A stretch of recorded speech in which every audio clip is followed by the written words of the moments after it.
sacrificing? Why do we not all go to church on Saturday? Well, some of the audience say, well, we should be. No, do not be compelled. Do not be compelled, it says in the New Testament, by the day. You want to meet as a New Testament fellowship on Saturday, do it. Sunday, do it. But when did this change? No, the Catholic Church didn't do it, folks. Don't send me those kind of silly emails. Go to the scripture. After the resurrection, they started meeting on Sundays to acknowledge the resurrection of the Savior. But if you want to go to church on Saturday, don't be compelled. Go. But if we're all supposed to be now following the Mosaic law, where's the sacrifice? Why are the men not making regular pilgrimage to Jerusalem? You see, you can't pick and choose what you follow. The scripture, when it says Israel, it means Israel. When it says church, it means church. We're going to get into this Sunday night, 8 p.m. Central, from the Bible, folks, with true hermeneutics, not people spiritualizing and allegorizing it away. 9 p.m. Eastern Standard, worldviewtube.com. May God save America. Take care.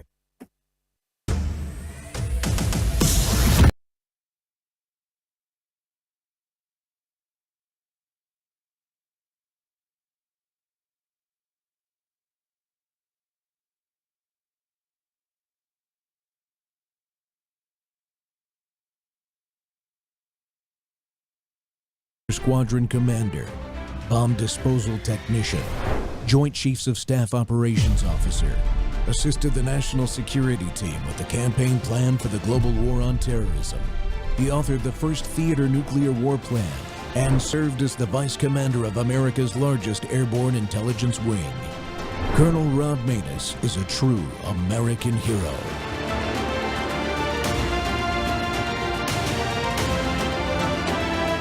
This is Rob Maness Live. Policies are a key driver of the disorder we see on city streets all over America.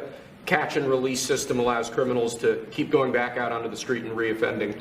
What this executive order does, it charges your attorney general with identifying jurisdictions all over the country that have cashless bail policies, and then it withholds or revokes federal funds and grants that are flowing to those jurisdictions to ensure that we're only supporting the people who have reasonable common sense policies around crime. So what area does it cover?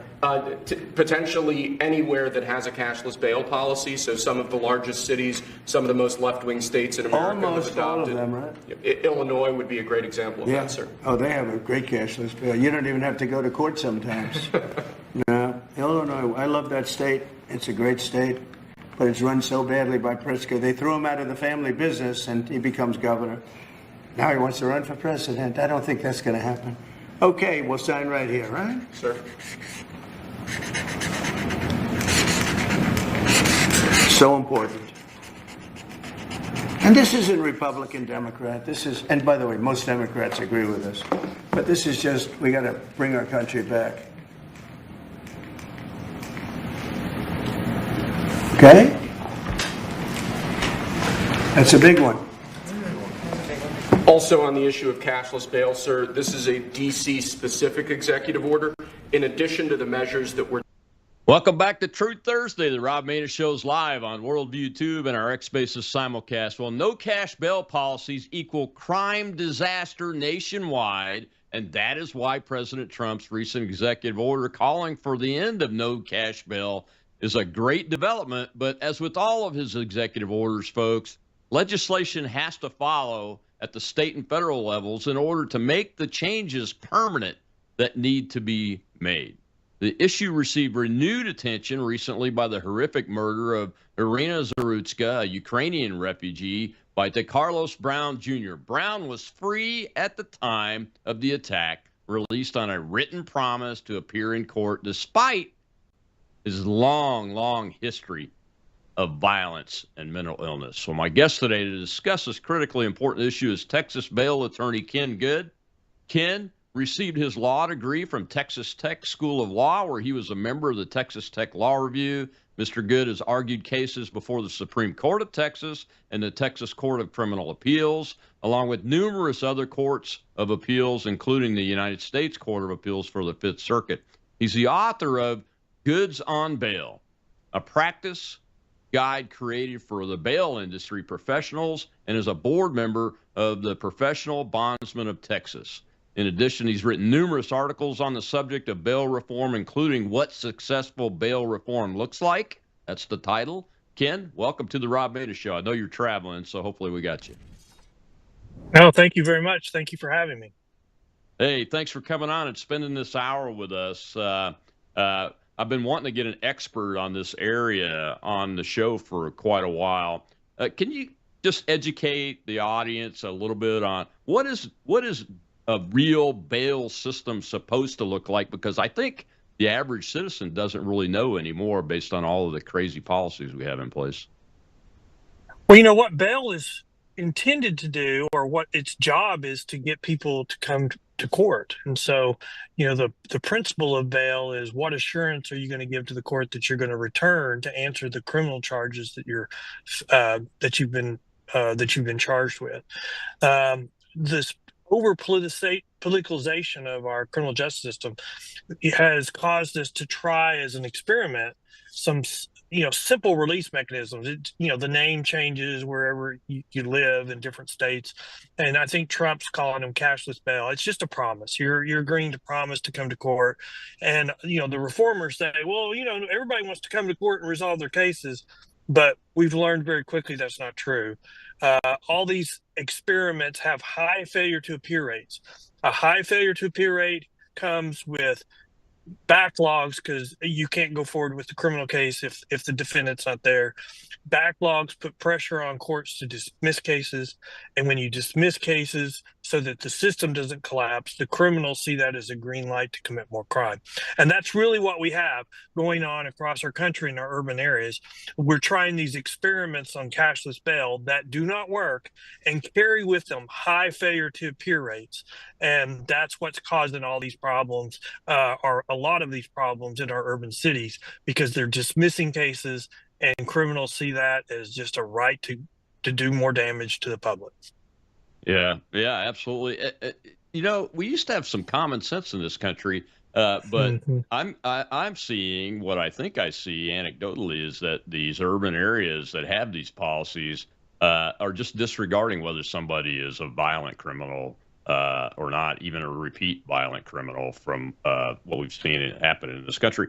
The president's EO that he signed outside of the D.C. executive order, you've had a chance to take a look at that, I'm sure. What are your thoughts on whether they hit the right items to be effective? Well, I think I think one of the issues with Trump is either hate him or you love him. And so anything Trump does carries with it the hate and the love. I think Trump's doing the right thing. I think a lot of times, with the criticism against Trump, he's trying to do what he thinks is right.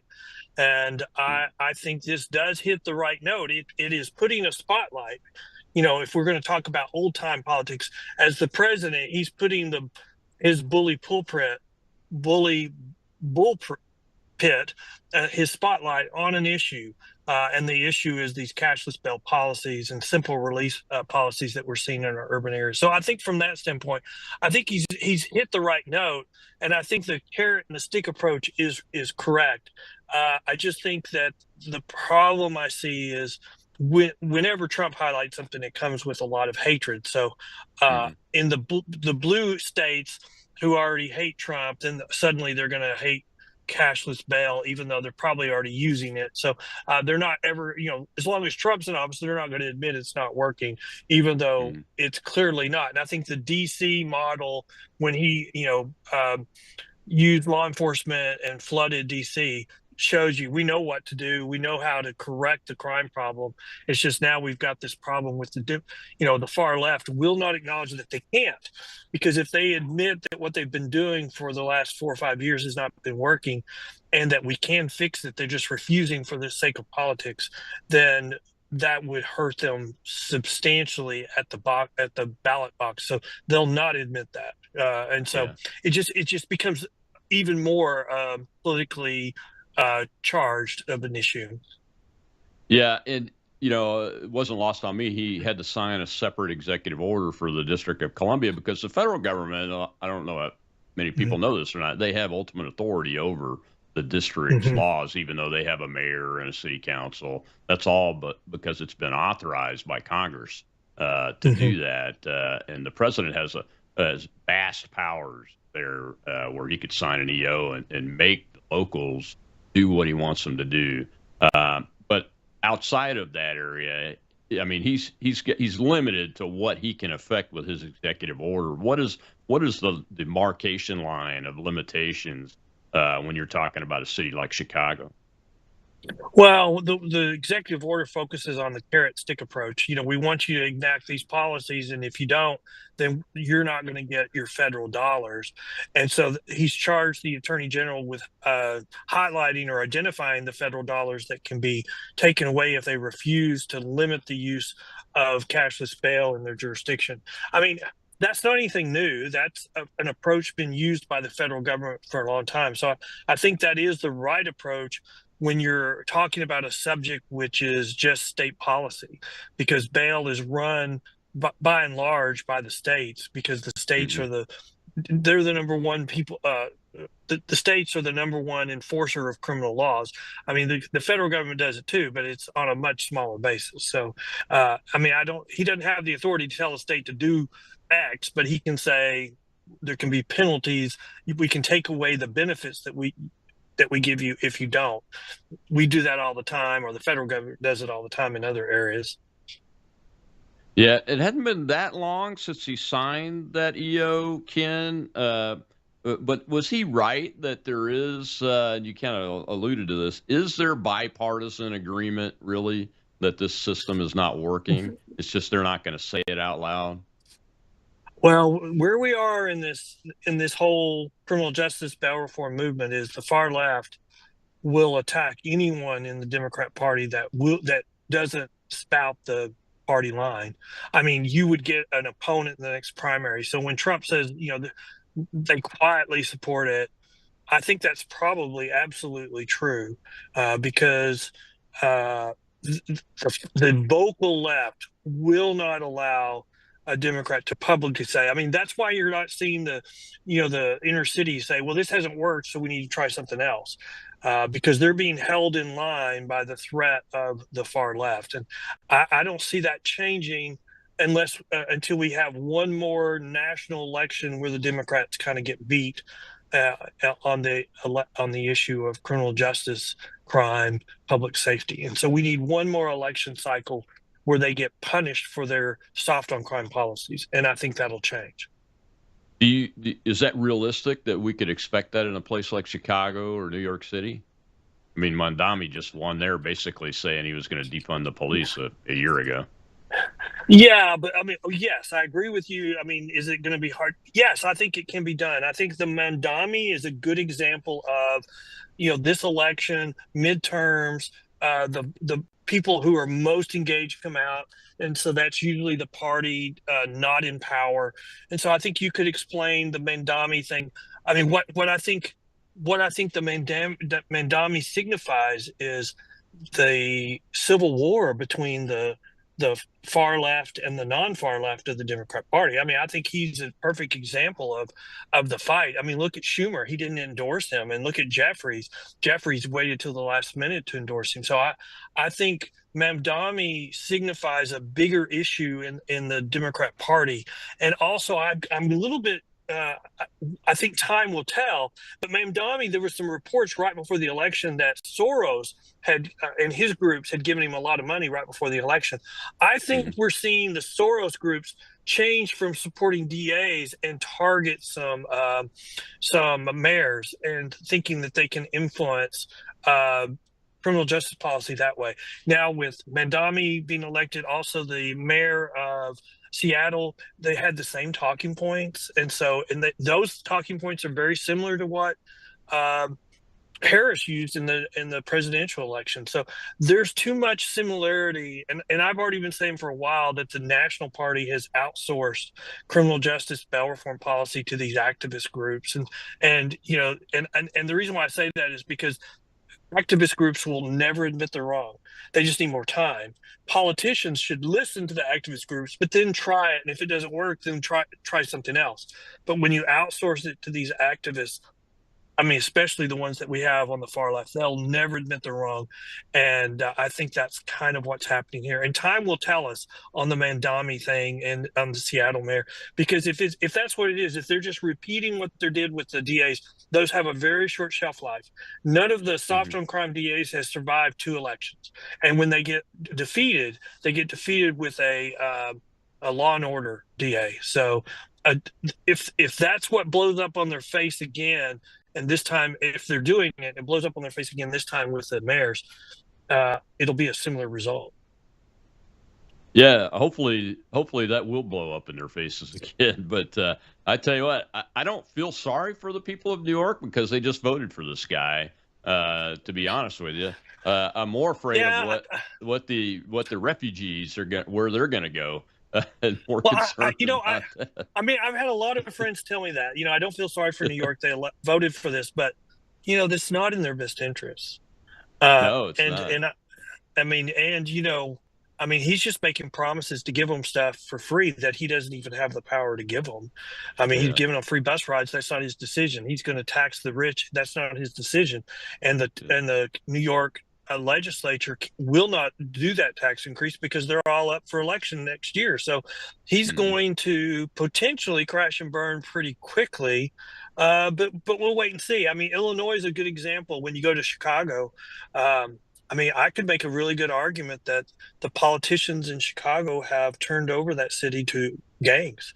And so, I mean, what would they do differently if they were not, under the control of the gangs than what they're currently doing? So if it's under the control of the gangs, I mean, I don't know if anybody can change anything on the short term, because you're going to have a will to do stuff that would not be perceived well by a lot of people.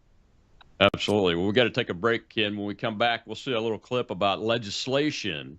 The president talking about legislation, because this has got to be followed up with legislation. And I want to get your take on what needs to be in the legislation at the federal and the state level in order for this policy shift to be effective. We'll be right back. Ken Wood. Ken Good.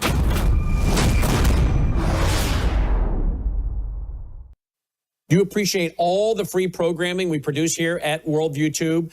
Well, if you do, we need your partnership now. If you're already supporting us, thank you. If you're not, would you please consider doing so? We have to have a big November and December end of the year giving. Please go here right now to this website, worldviewfoundation.com. Worldviewfoundation.com. You can give through credit card. You can give through PayPal. You'll find our mailing address there if you prefer to support us through the mail. You'll also find our phone number. Simply use that phone number by leaving a voicemail for Melissa or texting her, and my wife will get back with you and help you make your contribution over the phone. We send out tax receipts with our EIN number, well, the first week of February of each year. We, again, have to have a very big November and December as we get ready for pushing out more Christian worldview programming for 2026. So thank you for going now to worldviewfoundation.com. That's worldviewfoundation.com.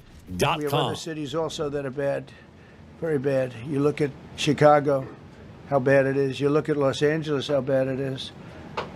We have other cities that are very bad. New York has a problem. And then you have, of course, Baltimore and Oakland. We don't even mention that anymore. They're so far gone. We're not going to let it happen. We're not going to lose our cities over this. And this will go further. We're starting very strongly with D.C., and we're going to clean it up real quick, very quickly, as they say. This dire public safety crisis stems directly from the abject failures of the city's local leadership. The radical left city council adopted no cash bail. By the way, every place in the country where you have no cash bail is a disaster. That's what started the problem in New York, and they don't change it. They don't want to change it. That's what started it in Chicago. I mean, bad politicians started it, bad leadership started it, but that was the one thing that's central, no cash bail. Somebody murders somebody and they're out on no cash bail before the day is out.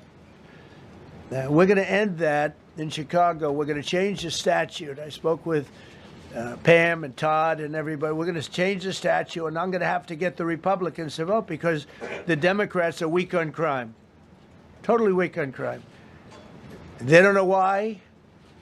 They want to stop because they get mugged too.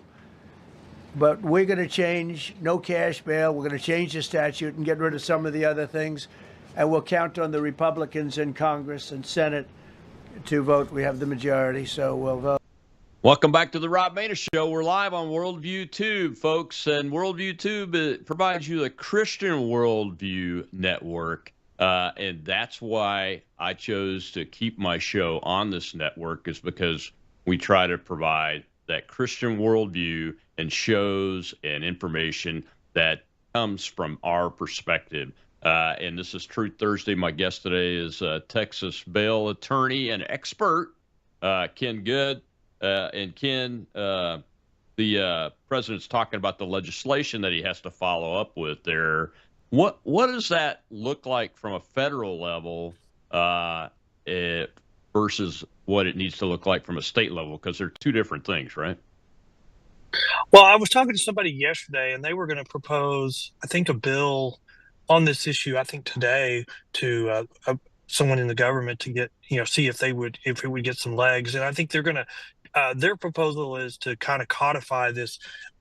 You're going to get rid of these cashless bail policies, or you're going to lose these grants, or this is what you have to do to keep getting these funds. I think that's when you pass it as a statute instead of a executive order, then they'd have to also pass another statute before they could change it. It wouldn't just be a new executive order. On the state level, Texas is a really good example of how they've addressed it. So they just made a list of violent offenses and said these people charged with these crimes are no longer eligible for cashless bail.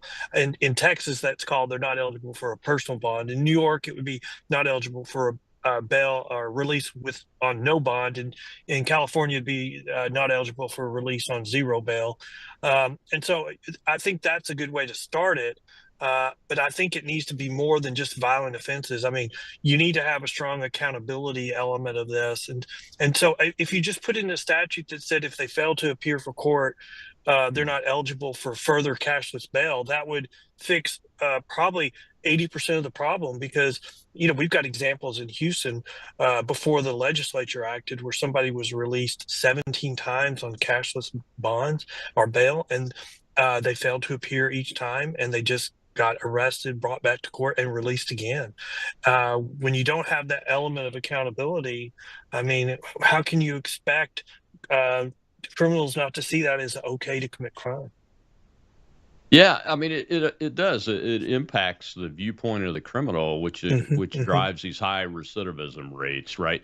But one of the things I wanted to ask you about is how do we fight this phenomenon that's come out of this, and that is guys like Pritzker, the communist mayor in New York, and I'm assuming Mamdani will do it too. Come in and go, well, no, we have these crime numbers. Our crime's down. How do we fight that propaganda twist on numbers? That's going to be a big problem, because if you search Google, I mean, the activists have learned how to flood Google with, I call it pseudo reports, or, cooked, where they cook the books, and it's just it's pseudoscience. If you search Google for that, you're going to find a whole bunch of studies, what they call studies, saying crime is down. And you're seeing that from Pritzker. I actually think that's a good sign. If they are at the point where they have to deny that crime is a problem because they can't admit it, because if they admit it, they have to address it. Well, it's not going to last much longer, because it either is a problem or it's not a problem. I mean, for the last couple of years, they've been saying, don't believe your lying eyes, believe us, crime is down. And you don't have to just believe us, look at the FBI statistics. Well, and I've been saying for a while that you shouldn't be believing the FBI statistics for all these reasons. Well, last October, after I had an article published saying that, 10 days later, winky dink of all quinky dinks, the FBI statistics were updated, and suddenly they showed crime was up. Well, in the national election, from that moment on, they no longer talked about crime, because they couldn't. Because suddenly the FBI statistics were contrary to everything they were saying. And so if you remember, in the election, that's when they just started calling Trump a tyrant, Trump Hitler, because they couldn't talk about crime anymore. And so there's a breaking point where the public just doesn't say anymore, we can't believe you. Crime is a problem. Everything says crime is a problem, but you. And the only reason why you can't admit crime is not a problem is because if you do, then you will be punished for the next several elections because of of the lies you've been saying. I think that's where we are, and it'll be interesting to see, because you can see both. They're playing for broke. I mean, everything they're doing, the Epstein stuff and everything, is to distract the public, to try to just get back control so they can continue the lie, in my opinion. Yeah, I mean, it's very similar to the video that came out, I think it was yesterday, where 6 veteran and intelligence veterans and military veterans in the Congress made a video about, your right to disobey an unlawful order, but they didn't specify any unlawful orders that have been given. It's the same type of approach, isn't it? Yeah, that's all distraction, and it's meant to tell law enforcement, I mean, or the military, if you don't follow what Trump is telling you to do, we will lift you up. We will make you a god in the public. I mean, they did that the first term, so that's just a rehash of something they did before. Yeah. I wanted to ask you, as somebody that operates in the bail system every day, when you're talking with other law enforcement colleagues and bail bondsmen, how is the confidence level in this part of the justice system for your average workers that have devoted really and probably large parts of their lives to making this work correctly for society? Well, I mean, I think the bail industry, I mean, a couple of years ago felt like they were under attack. And I always said the bail industry is the low-hanging fruit. I mean, nobody likes a bondsman. I mean, the stereotype is you're just a lying bondsman. You work for 20 and 30 years to get a good reputation. It doesn't take just one mistake and suddenly you're that confirmed stereotype. But what people don't realize is that the bail industry is just mom and pop, industries. They're just small businesses across the country, and they're a lot of times they're second generation, or right now we're into third generation in Texas. So I mean, I look at my family situation, and I look at this and I go, we really got some great families when you're talking about third generation is entering into the family business. And so I describe it as blue collar people with blue collar values. And I think that they're some of the best that we have. What they do every day is get people who've made mistakes to come to court to get their cases resolved. And I mean, the value they give to victims to get their cases to resolution. And if they're found guilty, they get punished. And if they're found innocent, they get released. I mean, that's the one thing that bondsmen do. They get people to go to court. You can't resolve their case without them going to court. So I'm very hopeful. I just think that the period that we're in, and I think we're coming out of it, which is not sustainable. You can't have this amount of crime and the public to allow it to go forward. That's why you see Gascon in LA County get defeated by 20 something points last November. That's why these soft on crime DAs have a very short shelf life, and soft on crime mayors, I think, will follow the same result. They're targeting Democrat areas, so all they have to do is throw a little bit of money at them, and they can defeat the Democrat, and then they are elected in the general election. Until they do that in a purple state or a red state, their success will be very limited.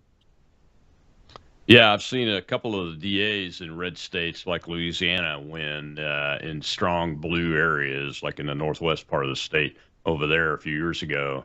I supported a conservative candidate, and Soros came in and just completely defeated us with that DA. He's still in office, but the one in New Orleans didn't last very long either. So I agree with you.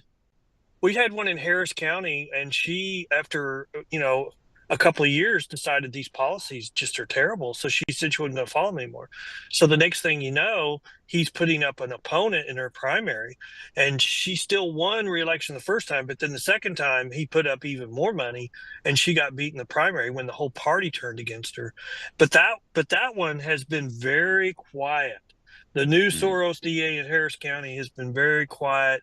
He has not enacted a lot of these policies, and so I would say right now he's probably been pretty moderate, and that's probably all you can ask for in a Democrat stronghold right now. Yeah, I mean, I would give anything for a moderate DA in a Democrat city. Because Yeah. they just don't come from that anymore. Down here in the South, as you know, the Blue Dog Democrats are a extinct species for the most part, or they've Yeah. become Republicans quite often. Well, Well, but we're kind of repeating the same cycle we did in the '60s, where we uh, were forgiving on crime, we released people, crime started going up, mm, and then we had a backlash, and that was Reagan and the war on drugs. I would say part of the reason why Trump was elected is we've now had the same backlash, and yeah. so we've completed the same cycle, and we need that backlash to continue one more election cycle to force the Democrats to moderate on crime. Historically, they've been a law and order party. They're just not right now. Yeah, absolutely. We've got to take another break. When we come back, we'll see a clip about Irina, the young woman from Ukraine that was murdered publicly on a train in Charlotte, North Carolina. We'll be right back with my guest, Ken Good, bail bondsman, bail attorney from Texas.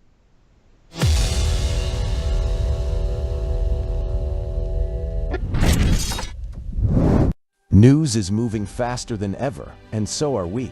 Worldview Tube brings you 24/7 live stream coverage and now real-time alerts when it matters most. Once you have the Worldview Tube app installed, exit the app and navigate your way to Settings. In Settings, locate the tab labeled Notifications. Select the Notifications tab. Scroll down until you locate the Worldview Tube app icon. Select the tab, and here you can turn on and customize your notification experience for the Worldview Tube app. News doesn't wait, and neither should you. Turn on push notifications to stay informed. Every headline as it happens.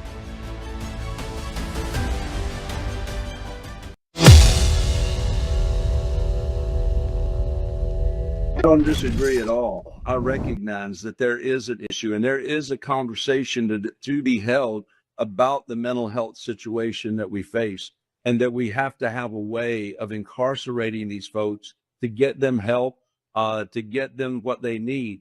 But the truth of the matter is the process that became very clear in Charlotte was the fact that you had an individual that had been arrested 14 times, had spent 5 years in prison. It was a known fact that he had schizophrenia. And yet when he sat before a magistrate simply had him sign a piece of paper stating that he would show up for a hearing when it happened. And this was less than a month before he went on that train. And when Irina Zarutska stepped into that train and sat down, obviously for the video, not really even noticing the person sitting behind her, as his head was propped up against the window, and that individual became a killer within moments and stabbed her in the neck. The problem was a serious breakdown in the process, and I'm very grateful that the General Assembly in North Carolina has already stepped forward, have already passed Irina's law, and it now sits on the desk of Governor Josh Stein. And he has dodged the question when asked, are you going to sign this into law? Because as we heard in the hearing today, there are a number of things. That was a question that I'd asked. What are the things that take place with Irina's law? And what are the men that was there that Mr. Woody, that was actually testifying, was able to lay out the things and the steps that would take place that would deal with this cashless bail issue that is a serious issue across our country.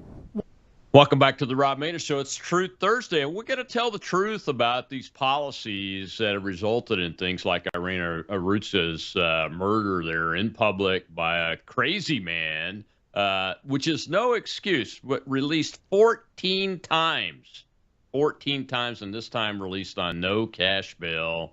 Just out of the blue executes this young lady in what's supposed to be a free and safe country to the max extent possible. It's unbelievable. I'm still shocked when I see that. My guest today is Texas bail attorney and author, really, and board member of the Professional Bondsman group in Texas, Ken Good. And Ken, when we look at this, that's what's really elevated this issue up to the top of mind for most people these days, is this murder of this young lady. But one of the things I wanted to ask you about is you have this disparity in accountability, and you've written a guidebook for bondsmen about how to operate as a bondsman. And one of the things that it does is it shows how it's an accountable process when you have a cash bail system and a commercial bail system. And this no cash bail is completely lacking accountability. Am I wrong on that? No, you're absolutely correct. And it's the cashless bail policies are short-sighted. So they're trading off the savings of $45 a day for someone being in jail and sacrificing public safety and crime. And also that impacts commercial property values. I mean, we're starting to see where in these inner cities where they're soft on crime is going up. And so commercial property values are going down. We're now seeing some of those commercial properties being foreclosed on. So they're trading short. I talked to a professor recently, and he teaches a class on the economics of crime. And he would argue that, we should really decriminalize a lot of crime because of the economic savings from putting them in jail. And I'm like, you're completely ignoring the benefit we have by having a safe society. If we don't feel safe, if crime is going through the roof, or we're suddenly making it all legal, then these activities are going to make everybody not feel safe, and that affects everything in our community, in our property values, and people start moving and looking for places where they can be safe. And so we're being awfully short-sighted when we start looking at just an economics of just what we can save these pennies, and we're sacrificing these dollars on the bigger scale of things. And I think that's really what's happening, because these activist groups are using talking points that they have tested with focus groups, but they're not intended to do anything other than just affect just a focus group. It's not real policy. Yeah, I mean, the other thing I wanted to ask you, as somebody that's an expert in this area, is what is the political goal of these no cash bail advocates and elected officials? What goal are they trying to achieve? Because it defies common sense, really, when you're creating a lack of faith in the community, in the justice system, from law enforcement and beyond. I've come up with a bunch of arguments on that one, but the one that I would highlight to you is, I think this started probably 4 or 5 election cycles ago, where 6 months before a national election, there would be some incident that they would start protests over, saying to certain minority groups, you're being mistreated, so you need to get angry and you need to come out and vote, and you need to come out and vote in mass. And that helped them to win several election cycles, very close. But now they've created kind of a riot, and you can't control a riot. I mean, once it gets out of control, because they would have the rhetoric, then after the election, they would go back to business as usual. Well, their supporters started seeing that. So they started electing what I would call these true believers. And so now you've got the far left really pushing those policies. The true believers are getting elected, and they can't admit these things are not working. And so I think that they've pushed their party so far to the left, probably just with short-term goals, and now it's a runaway train and they can't stop it. What will have to stop it is the public saying enough is enough, and they're starting to do that. And the reason why they're doing that is because it's just not sustainable. We cannot have high crime. You know, the public will not stand for crime, but they won't stand for holding everybody in jail either. So we have to find a middle ground. But when we have a backlash, it's because that we had the backlash in the 60s because the left would not help with finding the solution. We're going to have the same thing happen now because the left will not help find the solution because they won't admit there's a problem. Yeah, and people pay with their lives though, and families are Yeah. destroyed, and those kind of things. Mhm. Well, and Yeah. what also people don't realize is the very groups they say they're helping with these policies, those minorities are the ones that get hurt the worst as crime increases because crime by and large is committed within our racial group. So when we've got minorities committing crimes, they're going to be committing them by and large in their minority community. And so when crime starts increasing, it increases there first.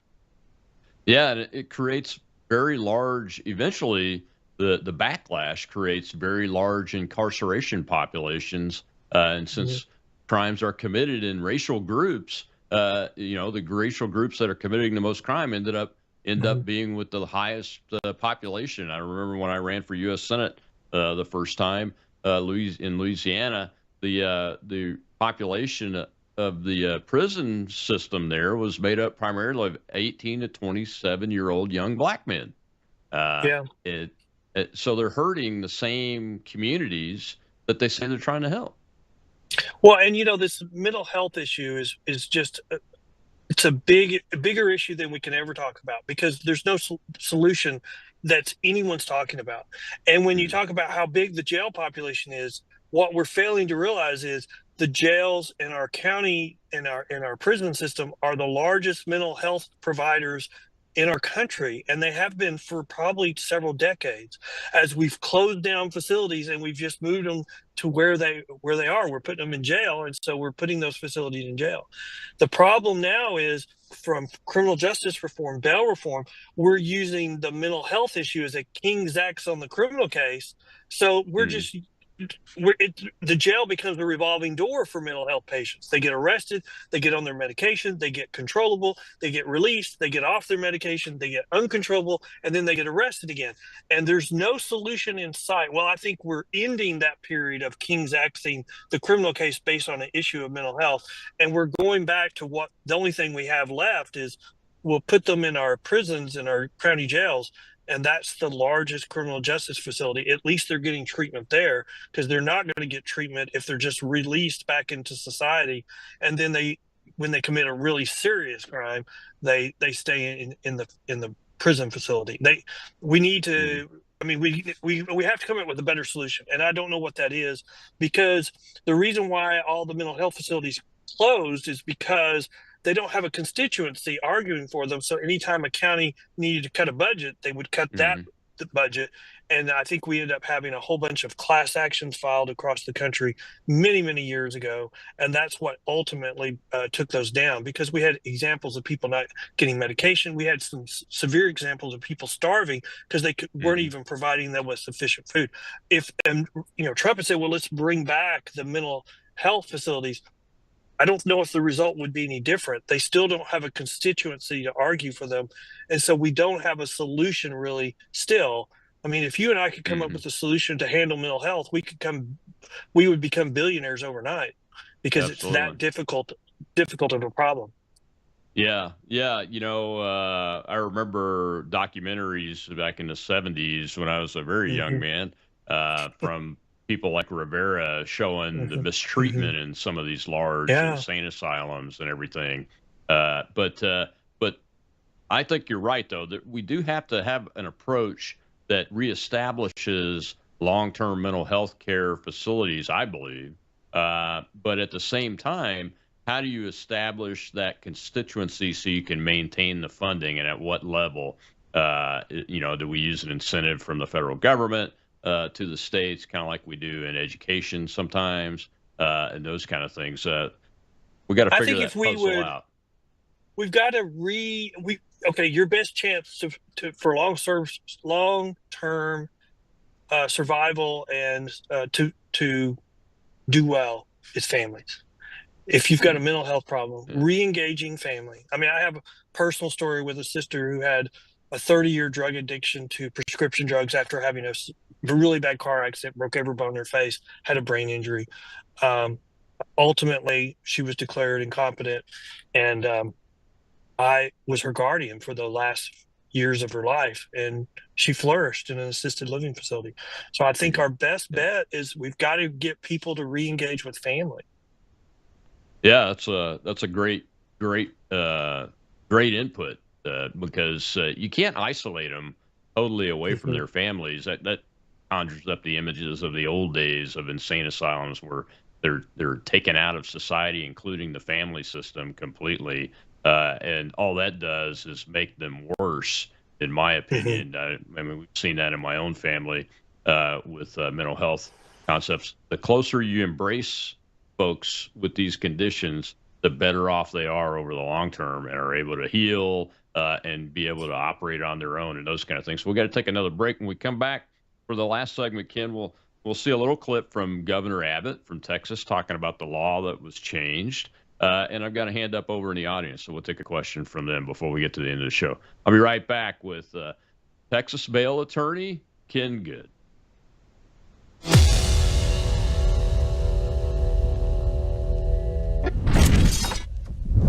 You woke up with a sore throat and a low-grade fever. You know you are getting sick, so here's your choices. You can get sicker and miss work, try to see a doctor this week, or sit hours in a crowded waiting room at urgent care. I have a smarter option for you. Open your medical emergency kit. Match your symptoms to doctor-recommended prescription in your booklet and take the right meds now and get well faster. This is not a first aid kit. It's like having an urgent care in your home. It includes doctor-prescribed medications to treat over 39 medical issues like respiratory infections, strep throat, pneumonia, UTIs, and more. No waiting to see the doctor and no standing in line at the pharmacy. It's right here.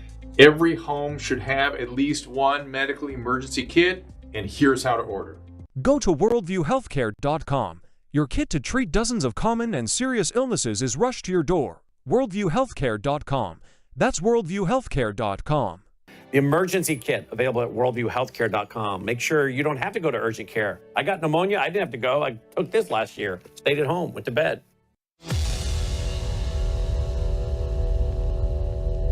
This session, we confronted a crisis, a revolving door bail system that repeatedly released dangerous criminals back out onto the streets. Hundreds of Texans have been murdered by violent criminals who had previously been arrested and released on easy bail. That's why I made bail reform an emergency item this session. An emergency item, bail reform, to get away from catch and release policies and no cash bail, whatever you want to call it. And this is Truth Thursday here on the Rob Maness Show and the World YouTube Network and our X Spaces simulcast. And we've got our audience.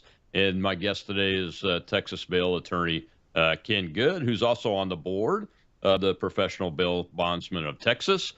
Ken, the governor there is talking about the bill that was passed. Should this bill be a model for other states to follow, or does it need more things besides just a list of these crimes that you talked about earlier? You know, Texas has been dealing with bail reform for 4 sessions now. So their major bail reform was passed probably 3 sessions ago for SB 6. They tried to amend it 2 years ago, and then they tweaked it and added to it this session in SB 9. But they also enacted Constitutional Amendment Proposition 3, SJR 5, which was, it listed, they're calling it the Abbott 9 offenses, where if you're accused of one of those 9 crimes, the DA has the ability to request that you be detained and not released on bail. And they also gave the DA on those 9 crimes, if the judge sets bail and the DA thinks it's too low, then he can appeal that immediately to the Court of Appeals. And the Court of Appeals has to issue an opinion very quickly. So, I mean, they're really putting the onus on the district attorney's office and giving them the right to appeal. And so they're trying to give a lot of oversight to judges who are not either following their directives, their statutes on bail, or are not doing what they should be doing. Yeah, in the research for this show, I came across a clip that I chose not to use. I went with this one anyway, but it was a clip about a story about a judge that disobeyed the law almost immediately. Well, It's they crazy gave the out there. ability for the they've added to the ability of the Judicial Council in Texas to remove a judge who's not Yeah. following the bail statute, and if someone files a complaint, he has to be suspended within 21 days. So they're really Good. serious about these judges who are not following the law for political reasons. Yeah, absolutely. Well, we've got some hands over in the audience. We haven't taken any questions today, so let's go ahead and take those before we get to the end of the show. Shell is our host over there. Go ahead, Shell. We have Elizabeth, sir. Thank you, Shell, Colonel, and Attorney. My question is, I think we should be having to do more psychiatric evaluation because I'm getting tired of all these people getting off on, well, they have a mental problem because they were abused as a kid. So what? I was too, and I'm not out there shooting anybody. I was abused from the day I was born until the day my mother died. So, Do you have a question, Elizabeth? Yes, I'm getting to a Shell. So is there anything going to be done about all these people being able to say they've got these mental illnesses when they don't? They're using that as a way to get out of trouble. I think that's a very good point. It's a point that I've been arguing for a while because in the mental health world, counselors are taught always support the mental health patient. Always take whatever they say at face value. And so when we try to overlay the criminal justice system on that and they say they have a mental problem, well, we don't triage that. We don't evaluate whether it's true because the mental health people are taught to be supportive. And so I've said this very same thing. If we're not careful, career criminals will see what's happening and they'll say, oh, I've got a mental health problem. And suddenly we'll King's X the criminal case. I think that's been a problem for a while, but I think it's coming to an end as this criminal justice reform failure, and this is one of them, has happened more. And under the law, it's a very limited thing that will keep the criminal case from going forward. If you have mental problems, you still, if you understand the consequences of your actions, you still have the ability to answer for them. The problem is counties don't want to pay for the medications. Jail, the prison system doesn't want to pay for the medications. I mean, I understand all that, but it can't be a King's X over the criminal case, and we have a revolving door in and out of the jail, and we're just arresting the same people over and over and over. It's a great question. It highlights the problems and the difficulty on this area of the law. Yeah, it is very difficult. We got one more question. Let's go ahead and take that. Go ahead, Joe. We have Reba, sir. Hi, Colonel Maness and Shell and Drex and everybody. You say, I have a question because it is my understanding that our prison systems are quite profitable. Don't tell me we don't have money to help these people. We don't have the money to offer the drugs, the prescriptions, whatever, Suboxone for the heroin addicts who need help getting up. There is money there. It is where it's being spent that creates the issue. Am I wrong on that? Because I think Texas prisons are some of the most profitable prisons across the nation. We make a lot of stuff in our prisons, very cheap labor, slave labor. So where is that money going? And I think it should be input to an actual rehabilitation program. So there's my question, if you can figure it out. Well, I think this is a issue that probably would require some additional research looking into. I think that historically what you're saying probably was true, but I don't think that's true anymore. I don't think we can make somebody work in prison anymore. And I think there would be a lot of people that would argue that's part of the problem with the prison system. I don't think we look at prisons as profitable. I mean, I was immediately thinking maybe we've got some private prisons and maybe that's what we're talking about. But I don't think the legislature in Texas looks at prisons as profitable. I think that they think the opposite. And so, may I interject? Yes, may sure. I interject? Go ahead. Go ahead.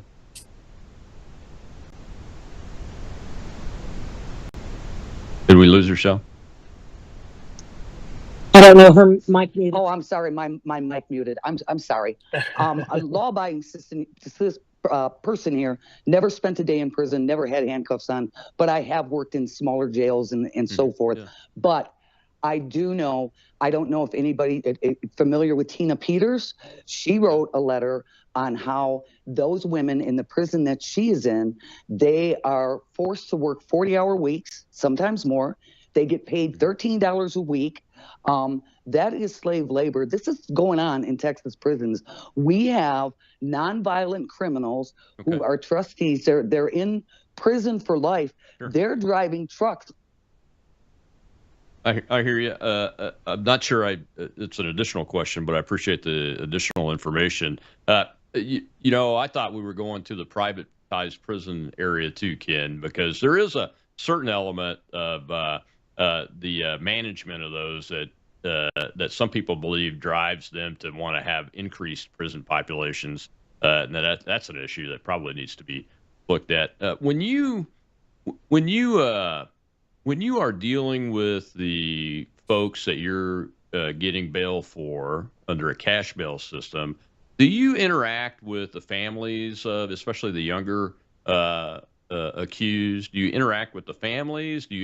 How much interaction do you get with the accused? And is there a mental health element inserted in this by the judiciary process when they come to you? Well, I would say that for the private industry, the majority of the people that they bail out or bond out of jail, they're dealing with families. And that's probably the secret sauce that the private industry has over every other type of release system, because we get the family involved. And can you imagine? So you've been arrested 10 times and you know, the system is saying you're worthless, you're a failure, but you've still got family members standing up for you and say, we believe in you and we're willing to put our name, our money on the line to get you out, to prove that we still think that you can turn this around. And so I think that what we're doing is we're taking that ability to have family involvement and turn their loved ones around, and we're just trying a simple release mechanism which they're perceiving as a green light to commit more crime because they have to do nothing to get out. So I think we're actually harming them, because if you think so, there was a study from Yolo County where they compared two people released on low level offenses, one on zero bail, which is cashless bail in California, and one on the private surety system. And the person released simply on the cashless bail had a 200% greater chance of committing a new violent offense in the next 18 months. I mean, if you look at numbers like that and you say, okay, that's accurate, then you would why would we release anybody on cashless bail? Because we've got a 200% greater chance that we're putting them in a worse position in 18 months. And that's really what we're doing. Yeah, exactly right. And when you talk to the family members of these accused, do you get a sense of where they're at on their family member themselves as far as I mean, not everybody that's accused is guilty, obviously, so you're innocent until proven guilty. Do you get a sense from the accused, I guess, that they appreciate the family members taking care of them sometimes? Or what do you get? What kind of feedback do you get from interacting with the accused and the families in different ways? Gosh, there's so many stories that could be told on that. I have stories where, the bonding company had somebody out on bail and then they were going to be arrested on a new crime. The police were expecting a shootout, so they're going house to house searching for the guy. And the bonding company contacted the family, and through their relationship with them, they met the family and the defendant at the jail and walked him into the sheriff's office without any gunfire. But we also have examples where, the first line of defense is the family. So the family has stood up for them, but then the family says, well, they've gone back to selling drugs. They're going back to using drugs. So what do? They don't call the DA. They don't call the sheriff. They call the bonding company and says, look, we've got to address this. We stuck our neck out for them and they're back to using drugs. So you've got to do something. And then we notify the courts and we get a warrant. So, I mean, we're the first line of defense for getting people to court and to make sure that they're doing what they're supposed to be doing when they're out. When you take that away, you don't have any of that. You don't have any of that family involvement. And so why would you expect anything else but failure, more crime, and, families grieving their kids or their loved ones in a worse position than they started? Yeah, that's why I wanted to ask that question, because it's not every day you get to talk to somebody that's in the profession that sees the negative impacts of the cashless bail policies from that perspective. The bail process and the bail bondsman professionals can have a positive impact, and I'm so glad I asked that question. Was able to get that out there. Hey, man, we're running out of time here. Tell folks how they can find you and what's next on the horizon. If you want more information about us or our group, you can go to pbtx.com.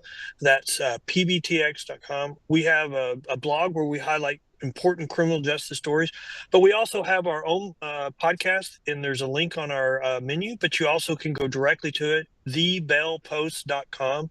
thebailpost.com. All we talk about are criminal justice issues. We have a whole library of episodes talking about what works, what doesn't work. If you want to know what the New Jersey plan is, we've got an episode about it. And so Awesome. we want a library for legislators and the public, just educating them on things that otherwise they would not be educated about. Well, thank you, sir. Appreciate your time. It's been a great show, very informative. Have a great one. And Monday is More War Monday again, folks. Dr. Alex McFarland will be with me to talk about the war on Western civilization that we find ourselves fighting right now. Just look at New York City. I'll see you then on World YouTube.